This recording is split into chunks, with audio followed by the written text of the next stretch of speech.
Hello, আজ আমি বানাবো একটা সিম্পল ফেব্রিক ইয়ারিং আর এটা বানানো খুবই সহজ। তো তোমরা ভিডিওটা লাস্ট পর্যন্ত দেখতে থাকো। তো দেখো, ফার্স্ট আমি একটা কার্ডবোর্ড রাউন্ড শেপে কেটে নিয়েছি। এরপর এই কার্ডবোর্ডটাকে ব্ল্যাক ফেব্রিক দিয়ে মুড়ে নেব।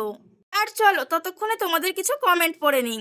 তোমাদের মধ্যে একজন বলেছে, দি ভাই আমি তোমার সব ভিডিও দেখি, আমার তোমার ভিডিও দেখতে খুব ভালো লাগে, তোমার ভিডিওতে আমার নামটা নিও, আমার নাম মিষ্টি। হ্যালো মিষ্টি।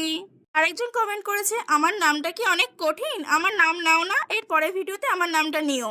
আমার নাম রাজিয়া। হ্যালো রাজিয়া, তোমার নামটা একদমই কঠিন না আর খুব সুন্দর, তোমরা এভাবেই আমার পাশে থেকো। তো দেখো, এরপর আমি ইয়ারিং এর সাইড দিয়ে ছোট ছোট বিটস গুলো লাগিয়ে দিচ্ছি। আর এরপর ইয়ারিং স্টারটাও লাগিয়ে দিচ্ছি। আর তোমরা যদি এরকম ভিডিও প্রতিদিন দেখতে চাও তো আমার চ্যানেলটা সাবস্ক্রাইব করে দিও। নেক্সট কি ডিআইওয়াই দেখতে চাও সেটা আমাকে কমেন্টে জানিও। তো দেখো, এভাবে আমার দুটো ইয়ারিং রেডি হয়ে গেছে। তোমরা আমাকে কমেন্টে জানিও এটা কেমন হয়েছে। আর যদি ভালো লাগে তাহলে একটা লাইক করে দিও। বাই।